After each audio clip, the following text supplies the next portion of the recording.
6, let's speak to that man who has found himself onto the Hawthorn list, and I speak of former Kangaroo, Werribee Tiger, and now Hawk Ben Ross. Ben, thank you very much for joining us. Thanks, Tony. Thanks, Damian. Thanks for having me. Yeah, no, absolute pleasure, because our program goes all over country Victoria, goes into Broken Hill, southern New South Wales, down into northern Tasmania, and we know someone like a Mitch Thorpe who did everything right at South Launceston and could reasonably have expected to be given a chance to get back, but you've taken one of those spots.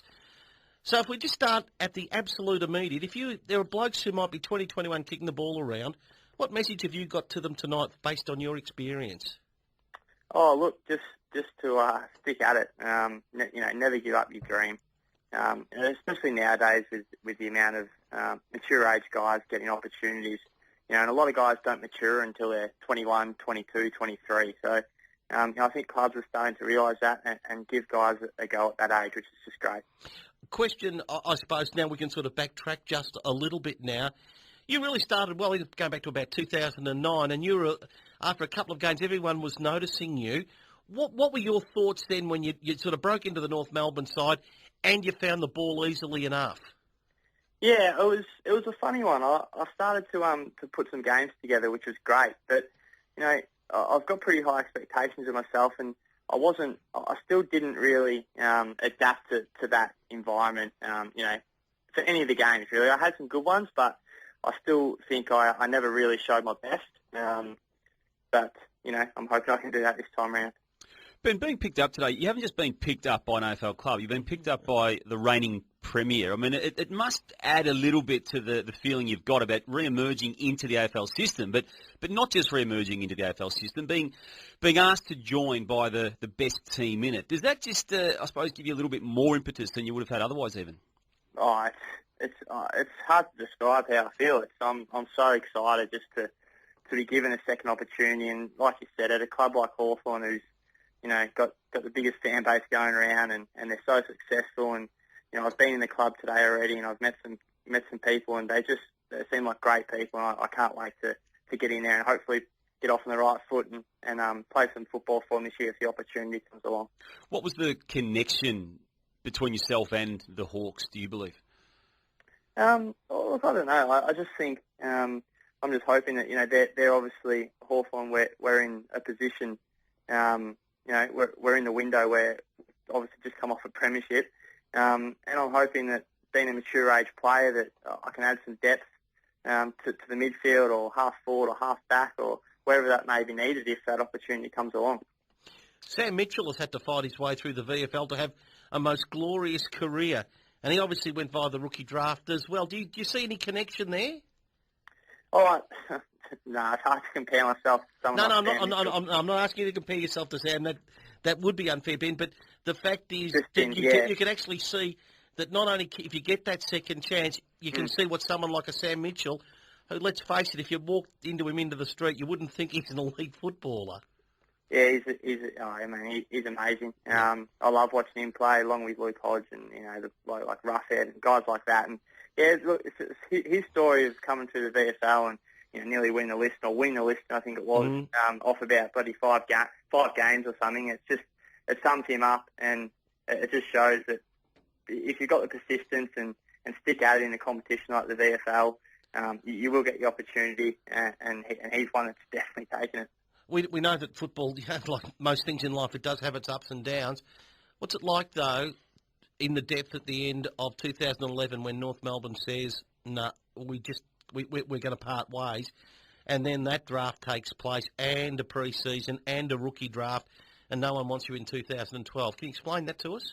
Yeah, it's a pretty empty feeling. I was pretty immature in my early days at North Melbourne, and it probably took me too long to realise what it took, and it was, you get some injuries, and before you know it, it's all over. And I was pretty devastated when it happened.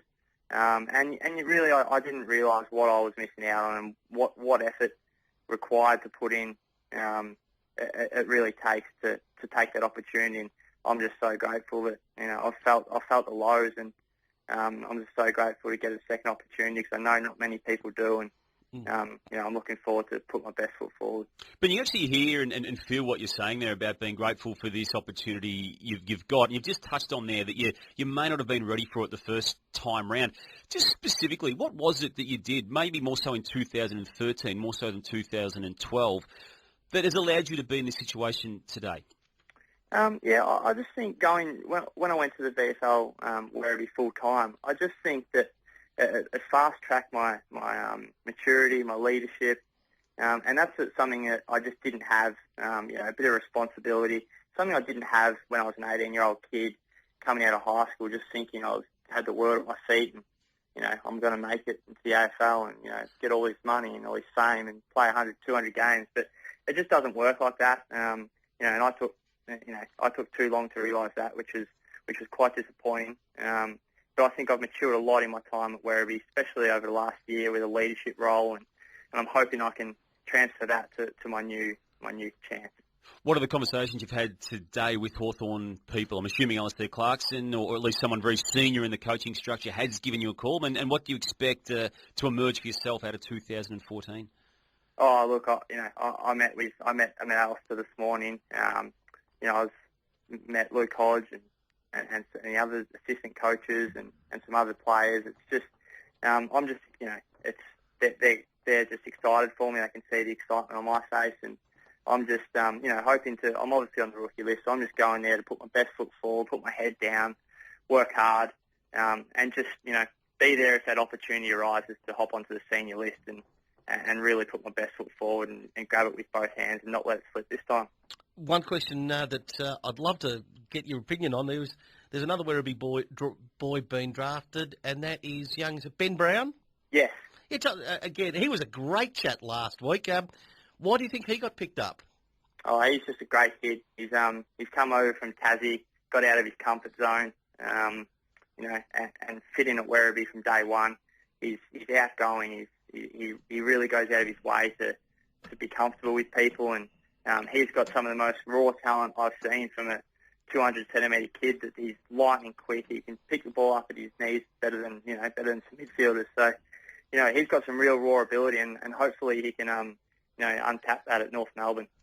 What's the temptation? Thanks for joining us, Ben. What's the temptation tonight? To bring your mates around, get a lovely slab, bring the pizzas in, or is it there'll be somebody testing for a skin fold or wanting me to do some 3K or 4K time trial? What is it? Yeah, no, I'll give that one a miss. I've enjoyed the break, had a nice rest, so I've really got to get down to work. I'll have dinner with my family tonight and celebrate, but all my friends and that, I've already been in touch with them, and they're just excited as I am. But some hard work ahead. Ripper yarn, good on you, Ben. Good luck at Hawthorn. By gee, it's a mighty big task you set, but what a beauty to be picked up in the rookie draft by the reigning premiers. Thanks very much for joining us on Sports Day. Thanks, Tony. Thanks, Damian.